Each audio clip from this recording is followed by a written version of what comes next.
Hello दोस्तों, स्वागत है आपका मेरे यूट्यूब चैनल सैडुलस चौधरी में। और मैं आपका दोस्त सलील चौधरी। एक बहुत ही मोस्ट इम्पोर्टेंट टॉपिक पे, क्योंकि ये मैंने टॉपिक डिस्कस किया था एक वीडियो में, जहाँ पे मैंने बोला था कि 3 मॉक टेस्ट रूल होता है जिस पे आपको बहुत काम करना चाहिए। तो 3 मॉक टेस्ट रूल क्या है, आपको इससे कैसे मैक्सिमम आउटपुट निकाल सकते हैं।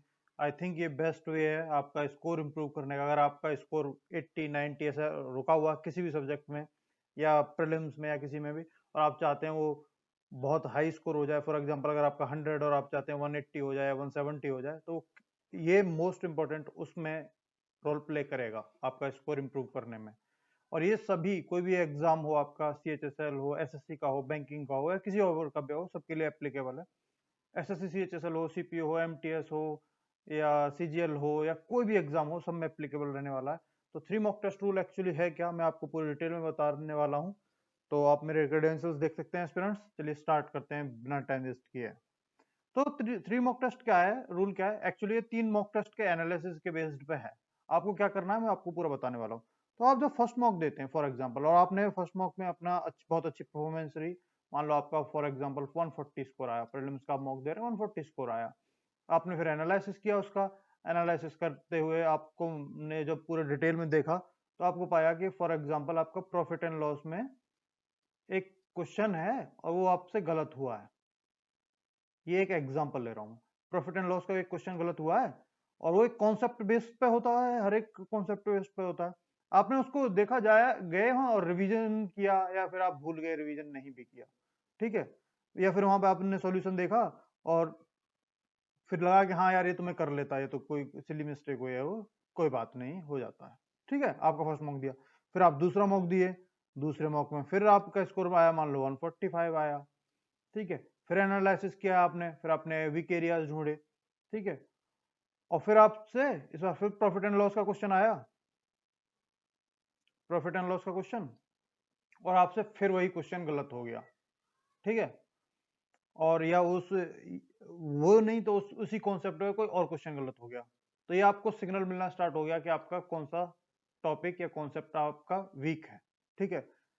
अब आते हैं नेक्स्ट, जो आपका थर्ड आता है। थर्ड ऐसे आपने थर्ड मॉक फिर आपने दिया, और इस टाइम फिर गए आप, और फिर आपका फॉर एग्जांपल 150 स्कोर आया, और फिर आपका एनालिसिस किया आपने, और फिर थर्ड मॉक में भी उसी टॉपिक या उसी कॉन्सेप्ट बेस पे क्वेश्चन आया और आपसे फिर गलत हो गया वो। तो ये आपके लिए फाइनल वार्निंग की तरह है। ये 3 वार्निंग आप समझ सकते हो। फर्स्ट आपने मॉक दिया और आपने एनालिसिस करने के बावजूद आपने काम नहीं किया, ग्रीन वार्निंग मान लो, इसे येलो वार्निंग मान लो, और ये तो रेड वार्निंग है। अगर इस थर्ड मॉक देने के बाद आपने उस पर काम नहीं किया है टॉपिक पे, और उस पर रिवीजन नहीं किया है, और कैसे करना वो भी मैं बताने वाला हूँ, तो ये आपके लिए रेड वार्निंग है। मतलब ये टॉपिक आपको हमेशा के लिए प्रॉब्लम करता रहेगा मॉक्स में, जब तक इस पर आप ध्यान नहीं देंगे। तो मेरे हिसाब से थर्ड मॉक के बाद आपको तुरंत मॉक देना रोक देना चाहिए, एटलीस्ट 4-5 दिन के लिए। आप 3 मॉक देने के बाद, तो यही 3 मॉक टेस्ट रूल है कि आप 3 मॉक देने के बाद अगर एक पर्टिकुलर टॉपिक, कोई भी टॉपिक है किसी भी सब्जेक्ट का, चाहे मैथ, इंग्लिश, रीजनिंग, किसी का भी हो, या जीके, तो उसको फिर आपको एड्रेस करना बड़ा जरूरी है। अगर एड्रेस नहीं करोगे, वो कमी की कमी आपकी बनी रहेगी, स्कोर आपका इंप्रूव नहीं होगा, वही गलत करेगा आप, और 2.5 नंबर ले जाएगा। 2 क्वेश्चन 2 नंबर जो पॉजिटिव मिलने थे, और आधा नंबर जो उसका नेगेटिव हो गया, ठीक है। कि अब उस आपको करना क्या चाहिए इस इश्यू को, ये आपके साथ बार बार हो रहा है। बहुत एस्पिरेंट्स, बहुत क्या मैं कह रहा हूँ, कह सकता हूँ लगभग 80 से 90% एस्पिरेंट्स यही गलती कर रहे हैं। वो मैं मॉक देते हैं, मॉक देने के बाद उसको एनालिसिस कर देते हैं और छोड़ देते हैं। एनालिसिस करने के बाद वीक एरिया ढूंढ भी लेंगे तो उस पर उतना एफिशिएंटली काम नहीं करते। तो 3 मॉक टेस्ट रूल जो भी एस्पिरेंट्स ऐसे हैं उनके लिए तो बहुत संजीवनी बूटी की तरह है। आपको ये बहुत ध्यान रखना है, ठीक है। तो इसके लिए करना क्या क्या चाहिए, तो आपको ये देखना चाहिए किस सब्जेक्ट में और किस टॉपिक में आप गलत हो रहे हैं, ठीक है। और उसको एक लिख के, या उस पे कहीं पे जो वो आते हैं, उनको पे पीले पीले से आते हैं, उन पर लिख के और वो चिपका लीजिए दीवार पे, और वो आपको दिखते रहना चाहिए सामने आपके, जैसे आपको याद रहे कि ये टॉपिक आपको प्रॉब्लम दे रहा है मॉक में बार बार, और ये टॉपिक पे आपको काम करना है, ठीक है। फिर ये है कि इसको एड्रेस करें, कैसे करें। और वो 3 मॉक तक अगर आपको दिक्कत दिया है, तो यकीन मानिए कहीं बेसिक में आपकी प्रॉब्लम हो सकती है। तो सबसे पहले उस टॉपिक के बेसिक्स को सीखिए, दोबारा से सीखिए, पूरा अच्छे से सीखिए। उस टॉपिक के बेसिक्स में फिर दोबारा आपके डाउट रहना नहीं चाहिए। इस हिसाब से आपको सीखिए। एक दिन चाहे आपका पूरा चला जाए उस टॉपिक में, पर उसके बेसिक्स ऐसे कर लीजिए कि वो टॉपिक दोबारा आपसे कोई गलत हो ना, ठीक है। और फिर जब आप रिवीजन करने जाओगे तो उस टॉपिक्स को बार बार रिवाइजन जब जाएंगे, जैसे मैंने रिवीजन की वीडियो डाली हुई है, आप देख सकते हैं जिसमें, तो जब आप रिवीजन करेंगे तो उस टॉपिक को आपको रिवीजन करना है बार बार। यकीन मानिए, ये अगर आपने किया तो कुछ दिनों में बहुत जल्दी ही आपके बहुत ही ड्रास्टिकली स्कोर इंप्रूव करेगा। और मॉक्स जब भी देना, ये मैंने बोला था कि 3 मॉक टेस्ट रूल के बाद आपको अगर मिस्टेक हो रही है तो रुक जाना है, एटलीस्ट 4 से 5 दिन तो रुक जाना ही है।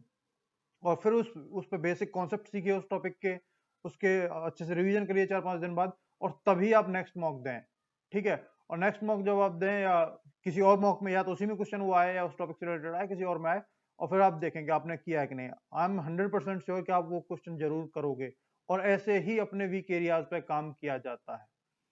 हर कोई आपको मॉक देने के लिए बोलेगा, बहुत लोग बहुत टॉपर्स आपको मॉक का एनालिसिस के लिए भी बोलेंगे, बट बहुत कम लोग होंगे जो बोलेंगे एनालिसिस के बाद वीक एरियाज पे काम करो। वीक एरियाज पे कैसे काम करना है वो मैं ये बता रहा हूँ, 3 मॉक टेस्ट रूल उसी के लिए। वीक एरियाज पे कैसे काम करना है, आपको 4 से 5 दिन रुक जाना चाहिए। अगर आपके कई एरियाज ऐसे आपको मिल जा रहे हैं तो उनको अच्छे से आपको पढ़ना चाहिए, रिवीजन करना चाहिए, तब नेक्स्ट मॉक देना चाहिए, आपका स्कोर इंप्रूव होगा। अननेसेसरी मॉक्स दिए जाने से स्कोर इंप्रूव नहीं होगा। वीक एरियाज पे काम करके नेक्स्ट मॉक देने से ही आपका स्कोर इंप्रूव होगा। ये आपको जरूर समझना चाहिए। अंधे लोगों की तरह, अंध भक्तों की तरह बस मॉक्स पे मॉक्स मत दिए जाओ, समझिए इस बात को। नहीं तो फिर आप, जो समझदार हैं वो कर लेंगे इस चीज को, अपना स्कोर इंप्रूव कर लेंगे और निकल जाएंगे, और आप बैठे रह जाएंगे। इसीलिए मैं कह रहा हूँ, जो भी बार बार गलतियां होती हैं वो यही होती हैं, और इसी वजह से बहुत से लोगों का सिलेक्शन नहीं होता, ठीक है स्टूडेंट्स। इसके अलावा रिवीजन, जब जो भी आपका टॉपिक है, इसके 3 मॉक टेस्ट रूल के बाद रिवीजन आपका पैरामाउंट है ही। हर एक सब्जेक्ट के लिए, हर एक टॉपिक के लिए रिवीजन मोस्ट इंपॉर्टेंट चीज है। और इसके अलावा अगर कोई टॉपिक है या कोई इश्यू आपको आ रहा है या किसी चीज के लिए आपको दिक्कत आ रही है, आप जरूर बताइएगा। मैं पूरी अपनी ओर से कोशिश करूंगा कि आप अपने बेस्ट इनपुट दे पाऊँ, आपकी हेल्प कर पाऊँ आपकी प्रिपरेशन में, और आपका सिलेक्शन हो बहुत अच्छी पोस्ट पे। ठीक है फ्रेंड्स, चलिए बहुत जल्दी नेक्स्ट वीडियो में मिलेंगे, तब तक टाटा बाय बाय।